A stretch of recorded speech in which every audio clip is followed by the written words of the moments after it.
안녕하세요, 노아입니다. 오늘 우리가 알아볼 것은요, 여러분들이 왜 미드인 프렌즈를 봐야 하는가에 대해서 한번 알아보도록 하겠습니다. 여러분들 뭐 그런 말씀 많이 들어보실 거예요. 영어 공부는 프렌즈 하나 하면 돼. 영어 공부는 프렌즈 하나 보면은 이제 끝나, 뭐 이런 식으로. 근데 사실 제가 이렇게 쭉 보고, 그리고 저는 프렌즈를 한 10번 정도는 다시 돌려본 것 같거든요. 이 프렌즈를 봐야 되는 좀 더 명확한 이유에 대해서 오늘은 좀 구체적으로 말씀을 드리고자 합니다. 바로 첫 번째는요, 그들의 문화를 알 수 있기 때문입니다. 여러분, 다른 나라 사람들의 문화라는 거는 쉽게 알기가 어렵습니다. 글로는 공부할 수 있지만 그것이 실제로 어떻게 일어나고 그들의 삶에 어떤 영향을 미치는지를 보기 전까지는 여러분들이 그 문화를 잘 이해하기가 힘들단 말이죠. 제가 저번에도 이제 말씀을 한번 드렸다시피 그들의 언어를 잘 이해를 하고 싶으면 그들의 문화를 먼저 잘 이해를 하는 게 중요한데요. 그 문화를 어떻게 이제 그 프렌즈에서 녹여내느냐, 6명의 친구들이 있습니다. 일상을 보냅니다. 아침, 점심, 저녁 이런 식으로 각기 모두 다 다른 직업이 있고요. 각기 성격 또한 매우 다릅니다. 그래서 그 일상 속에서 생기는 어떤 상황들, 어떤 고민을 하고 어떤 관심을 가지고 있고, 그리고 어떤 이벤트들을 하면서 살아가는지, 이런 부분들을 전체적으로 볼 수 있는 게 바로 이 프렌즈라는 드라마입니다. 뭐 예를 들어서 뭐 땡스기빙은 어떻게 보내는지, 아니면은 이제 뭐 결혼에 대한 문제라든지, 아니면은 이혼에 대한 문제라든지, 그들이 젊은이로서 어떤 커리어적인 고민이라든지 전반적인 문화를 다 보여줍니다. 그래서 제가 말씀드리는 이 문화라는 거는 무슨 뭐 역사책에서 보는 뭐 어떤 패션, 뭐 전통 음악 뭐 이런 차원이 아니라 이제 그들이 현대인으로서 살아가는 그런 것들을 우리가 또 볼 수가 있다는 거예요. 네, 자, 두 번째입니다. 두 번째 이유는 바로 더 유연한 영어의 사용입니다. 네, 여러분들 이제 아마 한국에서 공부를 쭉 하셨다라고 하시면 이제 영어를 글로 배우신 분들이 많으실 거고, 책에서 배우신 분들이 많으실 겁니다. 그렇다면 우리는 아마 표준 영어를 많이 사용을 하게 될 거예요. 그 표준 영어라는 것은 좀 미국인들이 보기에는 일상 속에서 막상 또 잘 쓰지 않는 영어일 수도 있거든요. 이거는 뭐 예를 들어서 우리나라 사람들이 뭐 지금 외국인들이 한국의 어떤 토플인 토픽 같은 시험을 볼 때 거기에서 나오는 이런 텍스트들을 가지고 말하는 걸 보는 그런 느낌일 수도 있을 거란 말이죠. 실제 이 사람들이 쓰는 영어는 어떤 식인지, 그리고 이런 상황에서 어떤 식으로 말을 꺼내는지, 그리고 이런 단어들이 또 이런 뜻이 될 수도 있구나. 그리고 제가 항상 뭐 말씀을 드리는 거기도 하지만 단어는 항상 어떻다? 이제 그 단어의 한글의 번역본을 봐야 되는 게 아니라 단어가 가질 수 있는 어떤 다양한 의미를 봐야 된다라고 저는 항상 말씀을 드리거든요.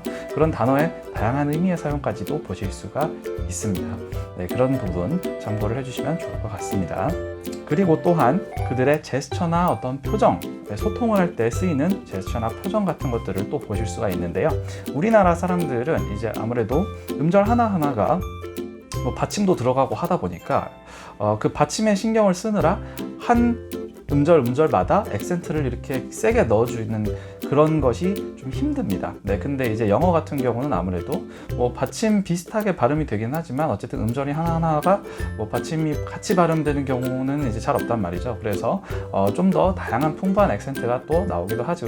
그리고 이제 그것과 함께 쓰이는 뭐 제스처라든지, 뭐 그들이 이제 어떤 손짓을 할 때, 어떤 표정을 지을 때, 뭐 이런 것들까지도 이제 다 보실 수가 있다는 겁니다. 주변에 외고 나오거나 아니면 외국에서 쭉 살다 와서 영어가 한국어보다 더 편한 사람들은 또 이런 제스처를 섞어서 많이 쓰는 경우가 많습니다. 네, 그런 제스처들이 사실은 다 이런 프렌즈에서도 나오는 것들이죠. 네, 세 번째 이유, 프렌즈를 보셔야 되는 세 번째 이유입니다. 자, 세 번째 이유는 바로 그들의 유머 코드를 볼 수가 있다는 것입니다. 물론 이 프렌즈에서 나오는 그 캐릭터들이 전체 100%를 대변하지는 못합니다만 전반적인 일상 속에서 일어나는 어떤 그 유머, 이런 것들이 이제 또 어떻게 나오는지를 볼 수가 있는데요.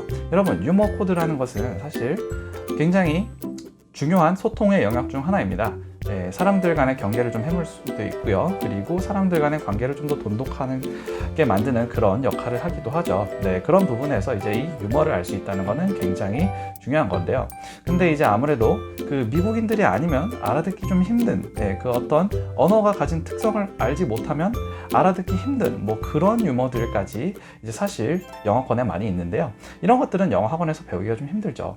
근데 이제 다행히도 이 프렌즈 같은 경우는 다른 드라마들이랑 좀 다르게 시트콤이다 보니까 이 어떤 지점에서 그 크라우드의 리액션이 이렇게 나옵니다. 뭐 하하하하 막 이렇게 웃는 것도, 아니면 그 웃는 게 정말 오래 갈 수도 있고 정말 잔잔한 웃음이 있을 수도 있어요. 그래서 이런 포인트에서는 이 정도 웃음을 가질 수가 있구나, 뭐 저 정도 포인트에서는 이게 이렇게 웃긴 거구나 라는 걸 보면 이제 사실 이 조크를 이해를 하려고 한 번쯤은 더 노력을 할 수도 있고, 그리고 또 이제 나중에 다시 들어보면 그게 되게 웃긴 거였네 라고 생각을 하실 수도 있단 말이죠.